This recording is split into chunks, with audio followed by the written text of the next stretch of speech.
Olá, bom dia, boa tarde, boa noite para você que está assistindo a mais um vídeo, de geomorfologia fluvial no nosso canal. Nós hoje vamos falar um pouquinho sobre os canais fluviais, Os canais fluviais, nós já falamos um pouco sobre os perfis longitudinais dos rios, nós já falamos dos fluxos, de escoamento superficial desses rios, e agora nós vamos falar diretamente dos rios, os canais fluviais, os tipos de rios, a coloração de água que a gente tem desses rios, como eles são formados, como eles são definidos. E aí a gente vai ver um pouquinho de cada um desses canais fluviais, pessoal. Nesse vídeo, vocês vão entender um pouco sobre os conceitos de rios, tipos de divisores, tipos de rios, tipos de drenagem e tipos de canais. E agora nós vamos falar um pouquinho sobre conceitos de rios. Tá certo? Nós temos aqui, conceituar rio é uma coisa bem interessante, tá? Então, assim, eu fui buscar, então, 3 tipos de conceitos para a gente definir o que é um rio. O Aurélio diz que o rio é uma corrente contínua de água, mais ou menos caudalosa, que deságua no mar ou lago. O nosso grande livro Para Entender a Terra diz que o rio é um agente de grande importância no transporte de materiais intemperizados das áreas mais elevadas para as mais baixas do continente para o mar. Já o dicionário geológico e geomorfológico diz que rio é qualquer fluxo canalizado e às vezes é empregado para referir-se a canais destituídos de água. Você já sabe, então, 3 conceitos de rios para a gente entender o que são os rios. Os rios têm ordens, pessoal. E a ordem de classificação reflete ao grau de ramificação ou bifurcação de uma bacia. Prestem atenção, imagine uma folha. As bacias hidrográficas elas são muito definidas como umas folhas, E cada cortezinho daquela folha, são as ordens que a gente coloca dos rios, que são os graus, de ramificação e de bifurcação que a gente tem dentro de uma bacia hidrográfica. Os cursos d'água maiores possuem seus tributários que, por sua vez, possuem outros, até que chegue aos minúsculos cursos de água da extremidade. Logo, vocês que já estão careca de saber, os rios eles possuem ordens de ramificação. Numa bacia hidrográfica, calcula-se o número de ordem da seguinte forma. Começa-se a numerar todos os cursos d'água, ou seja, aqui do início, a partir da nascente, de montante para jusante, colocando a ordem de 1 nos trechos antes de qualquer confluência. Adota-se a seguinte sistemática. Quando houver uma união, uma ramificação ou bifurcação de 2 afluentes de ordens iguais, a gente soma a mais 1. E isso resulta em casos de números diferentes, dando um maior número ao trecho seguinte. Então, quando a gente tem 2 rios de primeira ordem, a gente juntando esses rios de primeira ordem formam um rio de segunda ordem. Quando então a gente encontra 2 rios de segunda ordem, ele bifurca ou ramifica em um rio de terceira ordem. Rios de terceira ordem, então, vão bifurcar em um rio de quarta ordem. É assim que a gente define as ordens dos rios, tá, pessoal? Logo, a gente tem aqui os divisores de bacias hidrográficas, como eu falei, que são os interflúvios. Lembram dos interflúvios? Esses interflúvios eles podem ser topográficos ou superficiais, tá? Que é o ponto mais alto do relevo. Esses divisores eles podem ser geológicos, tá? Estão relacionados à estrutura geológica ligando a rocha matriz. Essa rocha matriz ela pode ser permeável ou impermeável. Lembre dos rios obsequentes, subsequentes, ressequentes, insequentes, que ocorrem dentro de uma superfície. Eles têm um padrão geológico de divisão de tipo de divisores. Ou os divisores eles podem ser freáticos ou subterrâneos. Esse aqui é muito mais difícil de ser localizado, tá, galera? Está muito relacionado com a geologia, muito relacionado com o perfil de terreno que a gente tem, tá? Se a gente tem ali uma camada de rochas calcárias, geralmente a gente pode ter então um divisor freático subterrâneo, que é muito relacionado aos estudos de hidrologia. E aqui, galera, a gente vai definir, né, uma bacia hidrográfica pelo perfil transversal, né? E a gente pode definir, né, pelo perfil transversal a calha de um rio, tá? O rio ele pode ter uma calha menor, que é uma escavação produzida pela corrente líquida, dentro de cujos limites ela escoa, que não há transbordamento. Um exemplo é essa calha aqui, tá? Ó. Essa calha, tá, que foi ocupada e foi aterrada. Isso aqui é uma calha menor, tá? E a calha maior, região marginal, que abriga, né, o transbordamento das enchentes até elevações longitudinais mais próximas. Isso aqui é uma calha maior, tá, galera? E dependendo do fluxo climático que a gente tem aqui, configurando-se junto com o fluxo hidrográfico, essa calha maior ela pode, né, ascender para regiões muito maiores, tá certo? Isso aqui, né, pode gerar, se por acaso essa calha aqui, né, ela está sobre uma região de área de ocupação, os problemas que a gente vai ter, né, de uma ocupação sobre essa calha maior pode ser de grandes enchentes, alagamentos e prejuízos, né, para os prefeitos e governantes locais. Logo, né, a gente pode ter aqui a definição de um perfil transversal de uma bacia hidrográfica, né, pelos pontos aqui, né? O BE e o BD são batentes, são pontos de contato da superfície, ou seja, quando é o ponto de contato da água, tá? Sobre a superfície aqui, tá? Aqui a gente tem as margens, né? Que é a intersecção da calha do terreno marginal. A gente tem a largura superficial, né? De toda essa bacia hidrográfica. Essas partes laterais aqui, galera, de cada bacia a gente chama de vertente, tá? Que é a linha transversal da bacia hidrográfica, que são os divisores de água até o talveg. Talveg, parte mais funda do rio, tá? A parte mais funda do rio vai determinar a profundidade que essa bacia hidrográfica, que esse rio, né, que esse canal fluvial pode exercer, que é a distância da superfície até o fundo, né, até o talveg, e a profundidade máxima, que é o ponto mais profundo do rio, tá? O rio Madeira, segundo alguns estudos, né, pode ter uma profundidade de 50 a 100 metros.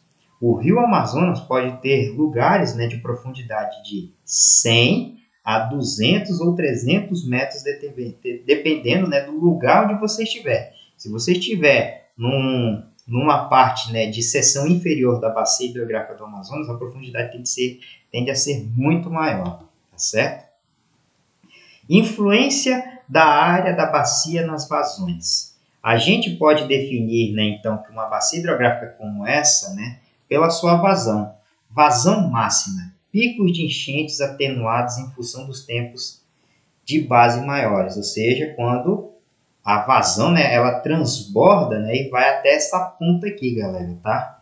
Vazão média, né, é a área da bacia que não afeta diretamente a vazão média, tá? Ou seja, essa parte aqui, ó, tá? Geralmente a gente define, né, o perfil transversal da bacia, até aqui é uma vazão média, tá? De alagamento, de aumento, né, da vazão e assim diante. E as vazões mínimas, né? As vazões mínimas elas ocorrem em períodos de grandes secas, né? Que podem fazer com que a bacia hidrográfica ela possa ter, né, uma vazão até aqui. Ó. A gente pode considerar, né, a vazão mínima dessa bacia, desse perfil hidrográfico. Tipo de escoamento fluvial. Tá? Como o rio ele escoa.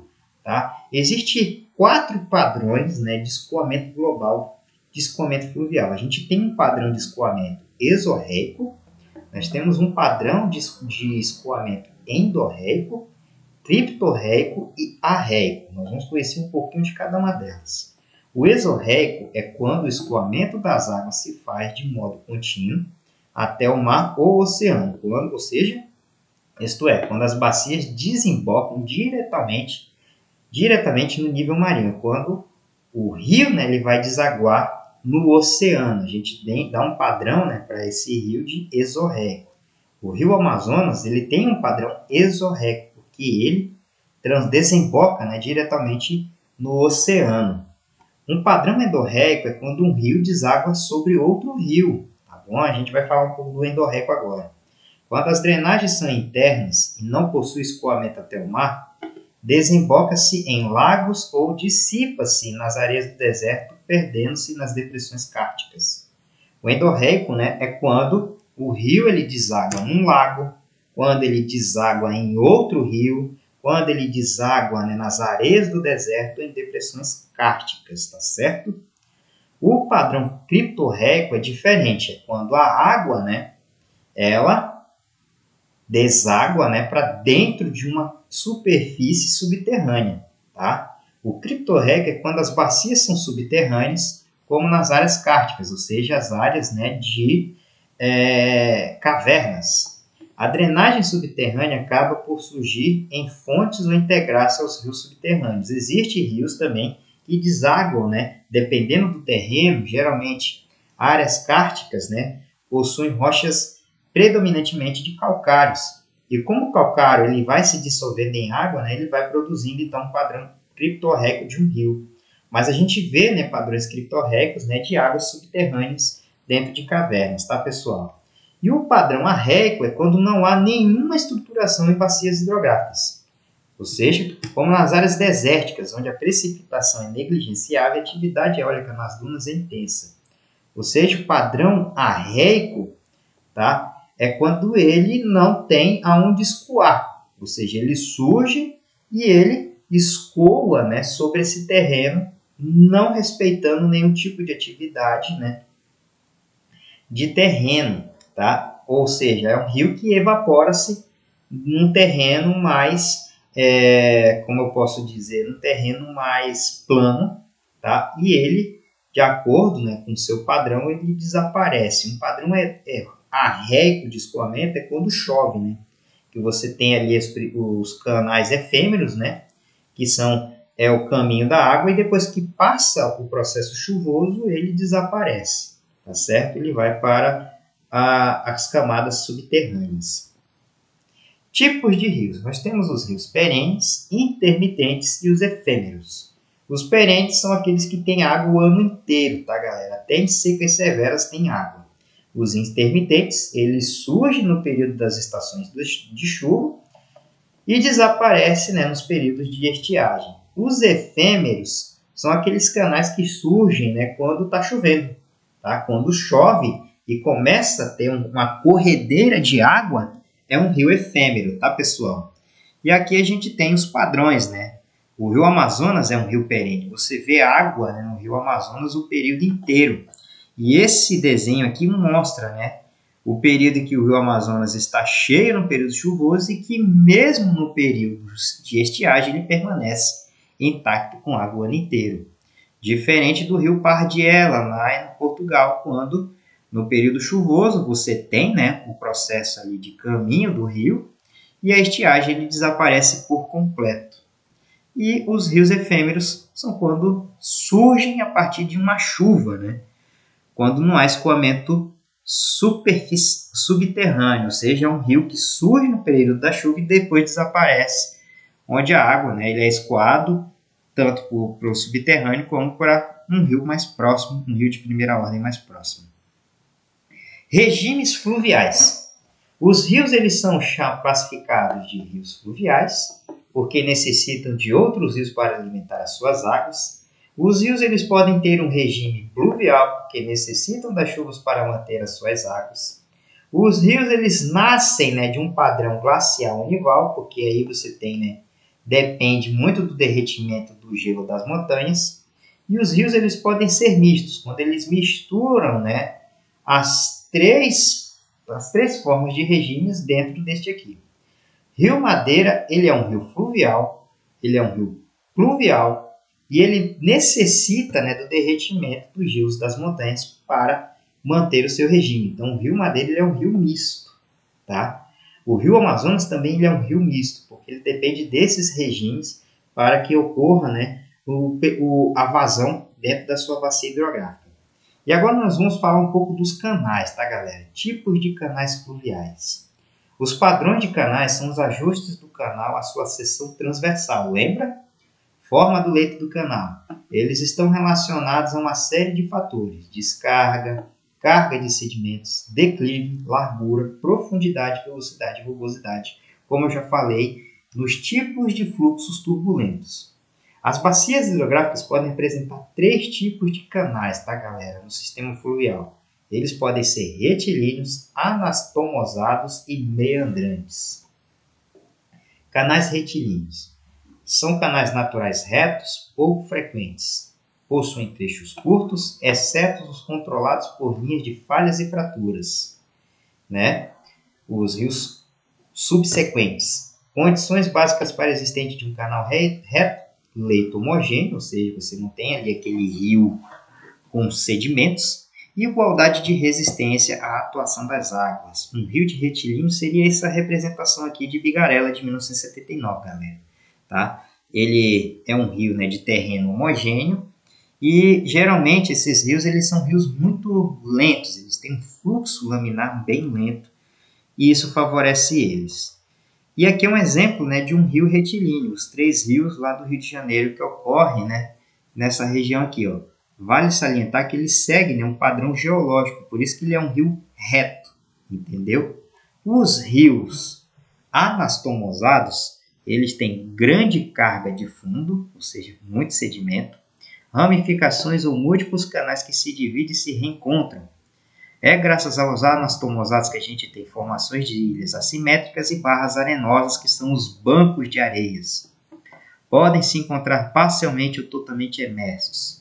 Uma grande característica dos rios anastomosados é que eles são largos, rasos, simétricos, com pontos altos e baixos, flutuação de descarga e rápido transporte de sedimentos. Eles são muito bons para transporte de cargas dendríticas, grosseiras e heterogêneas.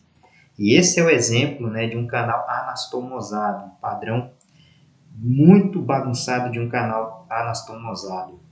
E um exemplo de um canal anastomosado, não dá nem para falar, fica na Nova Zelândia, que é o rio Waimakariri. Tá? Olha o padrão que esse rio possui, gente. Grande carga detrítica. Ele, consequente, não é um rio muito rápido. Se ele não é um rio muito rápido, ele tem, então, grande disponibilidade de deposição de sedimentos.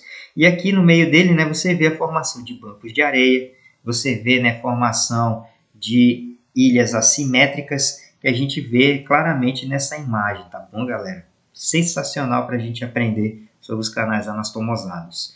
E os rios de canais meandrantes que a gente encontra muito na nossa região amazônica, tá, galera? Porque os canais meandrantes, eles se localizam em regiões úmidas, são cobertos de vegetação ciliar, possuem curvas harmoniosas e semelhantes entre si, tem estabilidade do canal, transporte de sedimentos finos e mais selecionados. O início do meandramento ele é definido, né, de margens e deposição. São rios muito rápidos, tá, galera? Esse é o exemplo de um rio meandrante, tá? Onde ele faz, né, o seu fluxo, né, turbilionar. E esse fluxo turbilionar, né, faz com que eles vai definhando, né, em curvas. Tá? São rios muito rápidos. Eles geralmente caminham, né, sobre terrenos sedimentares. E esses terrenos sedimentares favorecem, né, a deposição então, de sedimentos nas suas bordas. Tá? Como aqui a gente está vendo, a formação de bancos de areia. E esses rios, né, geralmente eles ficam em planícies, né, nas regiões de planície, mas também dá para encontrar canais meandrantes em regiões muito altas, como os rios de Planalto. Isso aqui é o exemplo, tá, galera, de uma migração lateral dos rios meandrantes. Conforme o fluxo de velocidade da água vai indo, ele vai então entalhando, né, essa lateral aqui e vai, né, fazendo com que a outra parte do rio seja depositada. A forma como o rio ele caminha é nesse fluxo aqui, galera. Fluxo, voltando lá, fluxo turbilionar, que ele vai erodindo essa borda e, consequentemente, ele vai depositando logo lá na frente. Tá? Então, ele erode, tá, nessa posição aqui e, consequentemente, ele vai depositando, né, os sedimentos nessa parte, formando os bancos de areia. Tá? Olha só como que ocorre, então, os fluxos, né, dos canais meandrantes. Os meandros, conforme eles vão caminhando, galera, eles vão, né, erodindo as suas bordas.